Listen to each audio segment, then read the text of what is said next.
আল্লাহ, তোমরা আমার রাসূলের কথা মতো ইবাদত করো। আরে নবীর কথা মানবে যারা হবে জান্নাতি।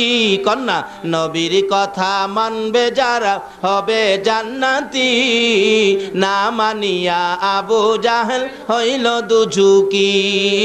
না মানিয়া আবু জাহেল নবীর কথা মানবে যারা হবে জান্নাতি। নবীর কথা মানবে যারা হবে জান্নাতি। না মানিয়া আবু জাহেল হইল দুজুকি।